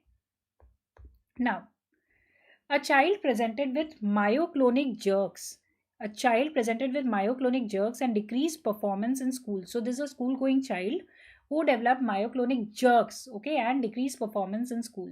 There's a history of fever at the age of 1 year with rash. EEG shows burst suppression. So what is the diagnosis that we are thinking of? Fever at the age of 1 year could have been due to measles. Okay, myoclonic jerks are there, decreased scholastic performance, and EEG showing burst suppression. Very good. I'm getting the answers already. Rita, Ayushman, Sakshi, Yuvraj, Himanshu. Very good. So we are suspecting a diagnosis of SSP, subacute sclerosing panencephalitis, which is a fatal long-term complication of measles. So for diagnosing this, we have to do the measles IgG in serum and CSF. The MRI brain for temporal sclerosis we will not be doing here. Electromyography also no role because we are not suspecting a primarily muscle illness here. Anti-GQ1B antibody in CSF we know is done for Guillain-Barré syndrome variants like Miller-Fisher syndrome, which we are not suspecting here. So the best answer is A. Okay. Moving ahead, a child presented with axillary freckling, okay, freckling of the axilla, and 8 hyperpigmented macules on various parts of the body, and some eye findings as shown in the picture below. There is history of similar illness in his father. Okay, identify the neurocutaneous syndrome. So, what do you see in the eye? Can you appreciate these nodules on the iris? So, these nodules which you see on the iris are called Lish nodules. Okay, and there's a picture of this hyperpigmented macule, that is the caffeolase spot. So I'm sure all of you know the diagnosis here. And the father, there's a history of similar illness in the father. That means it is an autosomal dominant inheritance. So very good. Caffeine, Chirashri, Hemant, Prashiv, Hina, Basudev, Prajakta. So this is neurofibromatosis. Okay, this is not Sturge-Weber or tuberous sclerosis or osteogenesis imperfecta. Now what is the diagnosis here? So can you appreciate? So this is a child with seizure, an infant with seizures who has this, port wine staining of the face. Can you appreciate this? Port wine face, staining of the face, which mainly involves the ophthalmic and the maxillary, the area supplied by the ophthalmic and maxillary divisions of the trigeminal nerve. So very good. Saishri, Karthika, and Lakshay, Meghavi. So this is Sturge-Weber syndrome. Okay. So Sturge-Weber syndrome, the child has this port wine staining of one half of the face usually, and the area supplied by the ophthalmic or maxillary division of the trigeminal nerve, you have a port wine stain. You can have glaucoma and hemangiomas in the same eye. You can have ipsilateral cranial calcifications and leptomeningeal angiomas. And the child can have contralateral focal seizures. So this side port wine stain, opposite side seizures. Okay. So you think of Sturge-Weber syndrome. Okay. What is this? So if you are getting in a child, you are getting these lesions here. Okay. So facial, some lesions you're getting here, you're getting some hypopigmented macules, and you're getting this patches. So what is your diagnosis here? So what do you see? Yes, waiting for your reply. So this is a child with tuberous sclerosis. Okay, tuberous sclerosis. So you're getting these facial lesions, okay, and you're getting this hypopigmented macules, and you're getting these shagreen patches. So all these are compatible with a diagnosis of tuberous sclerosis, right? So I'm sure if individually also you get these pictures, you should be able to diagnose it. So this is also neurocutaneous disorder with autosomal dominant inheritance. You're getting adenoma sebaceum, you're getting the ash leaf macules, okay, hypopigmented leaf shape, and these are the shagreen patch, okay, right? So this is tuberous sclerosis. Now, a 6-year female presenting with joint deformities had received multiple courses of vitamin D with no improvement. Somebody probably suspected rickets and gave multiple courses of vitamin D.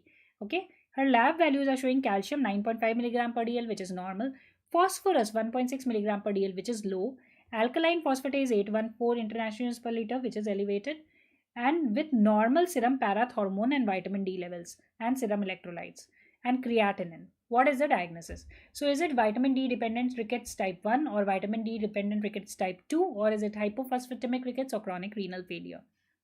So very good. Beneath, Rana, Vishwa, Hemant, Vikas, Yuvraj, Sahil, Atul, you all are right. Okay. So this is not VDDR type 1, because what happens in vitamin D dependent rickets type 1, there is this deficiency of 1-alpha hydroxylase enzyme. So the active form of vitamin D, that is 1,25 dihydroxy vitamin D3, will not get formed in VDDR type 1.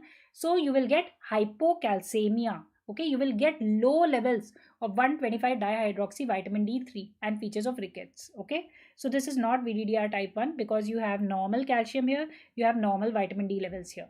Of course, 1,25 dihydroxy vitamin D levels you have to check. VDDR type 2, what happens? VDDR type 2, again the levels of 1,25 dihydroxy vitamin D3 are going to be elevated because there is end organ resistance at the level of receptors. So again you will get clinical features of rickets. Again you will get hypocalcemia because vitamin D is not able to act on its receptors. Okay, so this also does not appear to be VDDR type 2 because your calciums are also normal here. Hypophosphatemic rickets, yes, it is possible because the phosphorus is low. Chronic renal failure, again, is not a possibility here because in chronic renal failure, the phosphates are elevated and your urea creatinine are going to be abnormal. The electrolytes can also be abnormal. So you can diagnose it by excluding other options also, right? Okay. So this, friends, is the typical finding that you get in X-ray wrist in rickets. Okay. So rickets, what is the typical X-ray finding? You get cupping, fraying, and splaying of the ends of long bones, and these bones have decreased density. Cupping means there is this concavity that is there, cup like. Fraying means the irregularity, and splaying means it becomes widened. Okay, and the earliest of these to appear is the fraying. The fraying is the earliest of these to appear on the X-ray. Okay, earliest on X-ray, and usually we do X-ray wrist because the signs appear earliest in wrist. Okay, and in a child with severe acute malnutrition, you might not get extra features of rickets because they are nutritionally very depleted. So once you start giving nutrition to them, then the signs of and symptoms of rickets may become more obvious. Okay, and response to therapy is seen 6 weeks later by a white line on X-ray. Now, what is the diagnosis based on this X-ray? So a child has come to you with hepatosplenomegaly. Okay, and you do these X-rays and you're getting, what are you getting? So can you appreciate that there is increased density of the bones? The bones appear to be more white and there is a bone in bone appearance. So increased density of bones and bone within a bone appearance. There appears to be a small femur inside the big femur. Okay, here also small femur inside the big femur. No, it is not scurvy. So bone within bone appearance, increased density of the bones, hepatosplenomegaly, your diagnosis is Ayman, very good. Mohammed Mehtab, also right. So this is a case scenario of osteopetrosis. So you can get a case scenario with this X-ray hepatosplenomegaly, large size of the head, and the bones will show this increased density of the bones with bone within the bone appearance. This is also known as marble bone disease or osteopetrosis. Okay. Now, what is the diagnosis in this 1-year-old child who is exclusively cow milk fed with gum bleeding and painful lower limbs? So you can see there is this painful swelling of the lower limb. You can see these prominent costochondral junctions which are very sharp and angular, okay? And you can see this gum bleeding. So all these are compatible with a diagnosis of what? Rickets or scurvy or osteogenesis imperfecta or osteopetrosis. Yes? So waiting for your reply. Neelam, Sheetal, Akshay, Manoj, Dreamer, Rishapal, Rana. Very nice. Vivek. So yes, this is scurvy. Okay. So cow milk fed, exclusively cow milk fed gives you a clue because cow milk is not rich in vitamin C. And plus, if you boil cow milk, you know that it is a heat level. Of course, you have to boil cow milk. Don't give raw. But then this vitamin C gets lost because it is a heat level vitamin, right? So exclusively cow milk fed. So vitamin C deficiency, and you're getting this gum bleeding, painful lower limbs is due to the painful subperiosteal hemorrhage of the long bones, and it is also known as painful pseudo paralysis. There's so much of pain in the lower limbs that the child will not want to move the limbs. So it will appear as if there's paralysis, but actually there's no paralysis because of the pain. He's not moving the limbs. So it is painful pseudo paralysis. Okay. And you can get this corbutic rosary, which is sharp, angular, tender, and painful, and gum bleeding. Okay. Treatment, of course, is vitamin C. Now, a 4-year-old boy presents with muscle weakness. Okay. The mother tells that the child has difficulty in climbing stairs, so probably it is proximal muscle weakness and difficulty in getting up from the floor. There is a history of similar illness in the maternal uncle who succumbed in his 20s. So the maternal uncle also had such a severe disease that he succumbed, he passed away in his 20s. So maternal uncle affected, boy affected, X-linked disease. And on muscle biopsy, small muscle fibrils and absence of dystrophin staining was found. What is your diagnosis? So is it A, Becker, B, Duchenne muscular dystrophy, C, myotonic dystrophy, D, limb girdle muscle dystrophy? So yes, Prashant, Neelam, Jeetu, Krishna, Sheetal, Biprajit, Amrit, Mohammad Mehtab, NK. Yes, so it is. So this is inability in getting up from the floor. Gowers sign is probably positive here. And the onset of disease has been in your 4-year-old boy already having muscle weakness and difficulty in walking, climbing stairs and all. So this is a severe disease, Duchenne muscular dystrophy. Maternal uncle also affected. So it is an X-linked disease and dystrophin staining is absent here, right? Becker muscular dystrophy has got similar features, but it is less severe and has a later onset after 5 to 6 years of age. If the onset is there, you think of Becker muscular dystrophy, and it is a less severe disease. Myotonic dystrophy, you will have myotonia or delayed relaxation of muscles. Limb girdle muscular dystrophy, mainly the shoulder girdles and the hip girdles are involved. Okay. So a little bit more about Duchenne muscular dystrophy. It is the most common hereditary neuromuscular disorder, X-linked recessive inheritance. Dystrophin gene is on the X chromosome. It is one of the largest genes and it is the X-linked disease. Progressive weakness, developmental delay, intellectual impairment can be there. And the serum CPK levels are elevated. So CPK levels go to thousands here. It will be like 8,000, 10,000. So very much elevated. And dystrophin gene is abnormal. You can do the gene analysis by next generation sequencing or MLPA. And muscle biopsy is no longer done nowadays because the better genetic tests which are less invasive are available. Okay. What is this sign that you get in Duchenne muscular dystrophy? So this is the, what is this? So Kavya is right. She's already told it. So what you see here is a pseudo, come on, waiting for your answers. It is pseudo hypertrophy of calf muscles, which leads to this inverted bottle appearance. Okay. Inverted bottle appearance. Okay. You can see the calf muscles are hypertrophied. Pseudo hypertrophy. Inverted bottle appearance. What do you see here? So this is the Gowers sign. So the child has difficulty in getting up from sitting position, takes the help of his own hands, put them on the knees, pushes the knees backward and then further gets up. And there's exaggerated lumbar lordosis also in these children. Gowers sign usually appears beyond 3 years of age. What is this sign which is seen in children with DMD, Duchenne muscular dystrophy? So a chocolate for whoever answers this correctly. Yes. So this sign is due to the hypertrophy of the deltoid muscles on the top and infraspinatus below. Very good. So Shireen, Kamini, Ruchika, Komal, Ayman, please take a chocolate from my side. Leena, Dreamer, Neelam, Monica, Varsha. Yes, it is called the valley sign, which is seen in Duchenne muscular dystrophy due to the hypertrophy of the deltoid muscles and the infraspinatus muscles. So there's a hollow in between them. Valley sign. Management of DMD, you may be asked questions on this. So glucocorticoids are used conventionally. They slow the decline of the muscle strength and increase the time till when the patient can maintain ambulation. Okay. And the newer therapeutic modalities, eteplirsen. So at least the name you should remember, eteplirsen is an exon 51 skipping antisense oligonucleotide. Okay. And it will bind the RNA and skip over the defective exon, and shorter but potentially functional dystrophin protein will be produced. So it is an exon skipping antisense oligonucleotide, eteplirsen. Okay. Now, so the last one or two questions that we'll be discussing. A neonate was found to have TSH, thyroid stimulating hormone, of more than 100 units per liter on day 4 of life. There was no family history of thyroid disorder. USG neck of the baby showed eutopic. Eutopic means thyroid is in the correct position. Eutopic thyroid gland. Mark it. It's not ectopic, it is eutopic. Okay, thyroid gland. So this, friends, is a child baby with congenital hypothyroidism because the TSH levels are like more than 100 on day 4 of life. So this is congenital hypothyroidism. The most common cause of congenital hypothyroidism we know is thyroid dysgenesis, while the most common cause of congenital hypothyroidism in a child with goiter is thyroid dyshormonogenesis. Now, ultrasound neck of this baby showed eutopic thyroid gland. That means thyroid is in the correct position. Now, what should be the next investigation? Whether it should be urine iodine concentration or maternal TSH level or thyroid nuclear scan or anti-TPO antibody. Yes. So let us see what is recommended. So first, Beniwal, Sakshi, Ayman, Atul, you're right.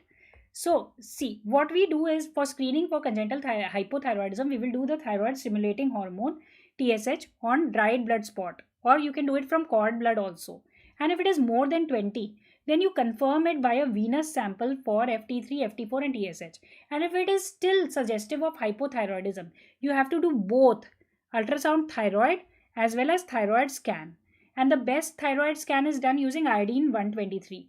If that is not available, you can use iodine 131 or technetium 99. Okay. So both ultrasound thyroid and thyroid scan should be done in all babies with congenital hypothyroidism to try to determine the etiology.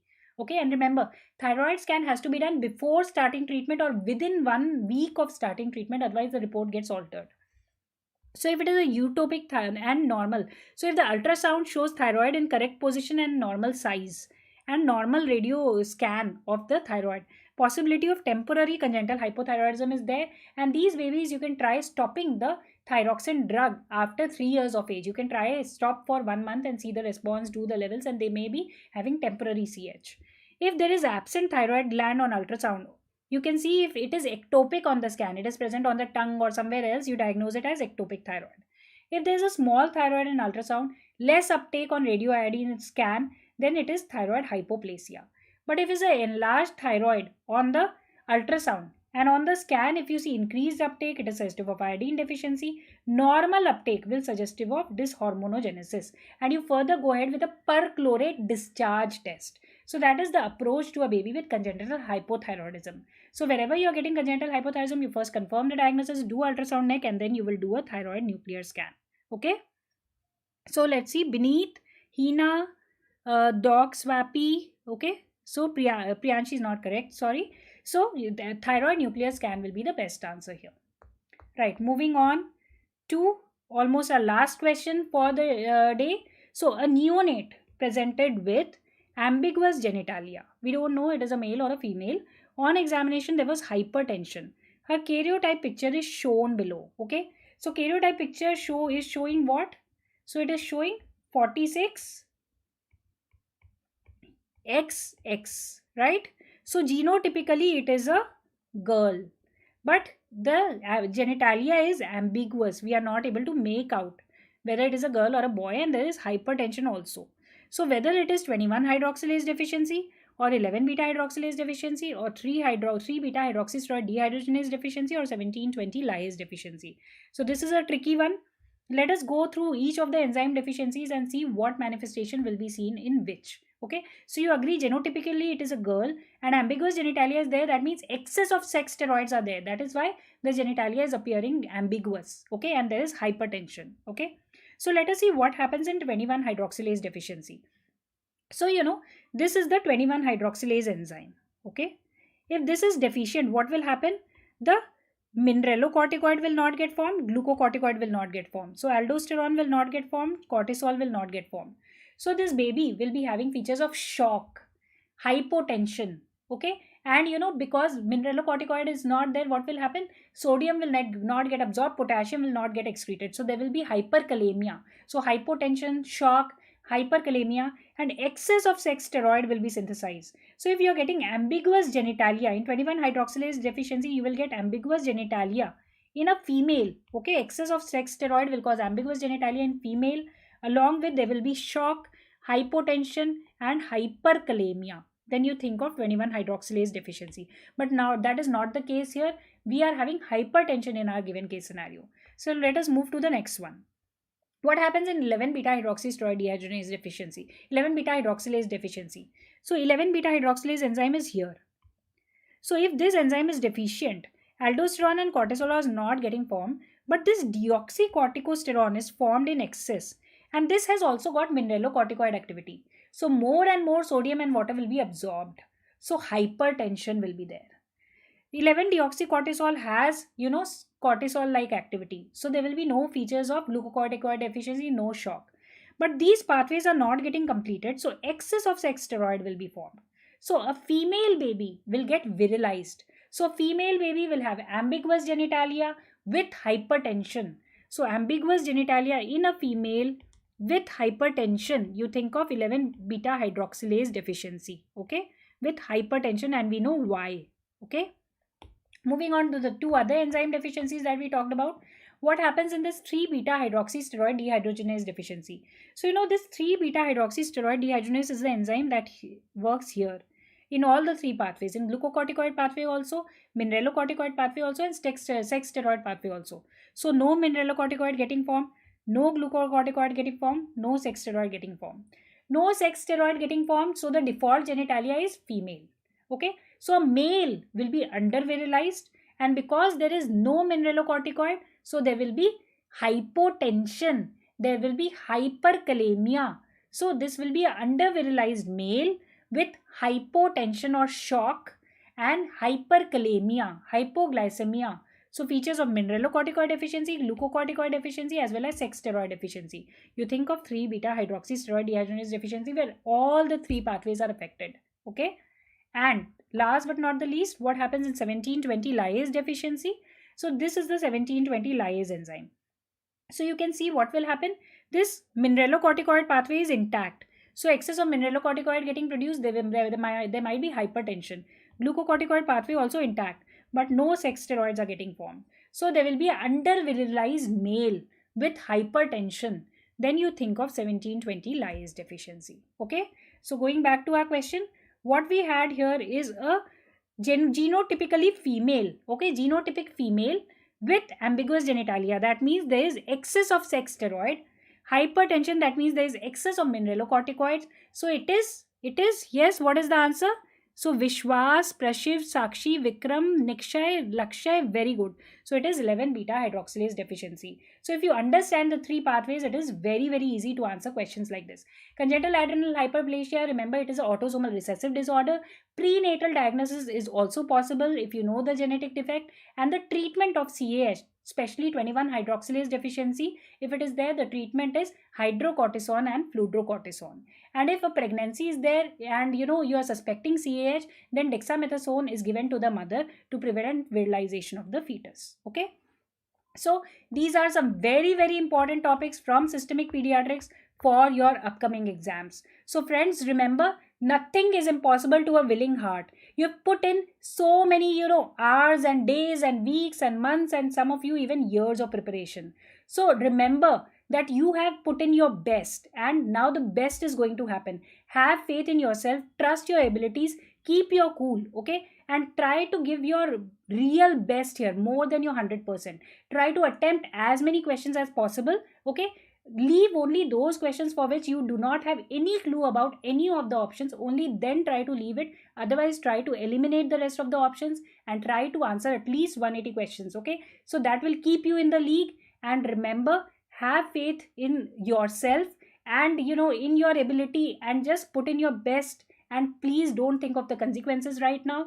Just put in your best, okay. So all the very best. If you have any queries, please reach out to me, email it to me. I will be happy to answer. And a copy of the annotated PDF of the yesterday's and today's session will be provided for you. Do not worry about that. Please try to go through both yesterday and today's video at least once before your exams. Maybe you can increase the speed and go through it, and you can have a quick revision. So I'm sure if you are thorough with these topics, you'll be able to answer any questions that come from pediatrics. So all the very best. That is all from my side. So do well, and do let me know how you like these sessions, and do let me know how you fare in your exams, and you will do very, very good. And I really am hoping to see you on the other side with your dream seats. Okay, so all the very best. Good evening. Take care. God bless you.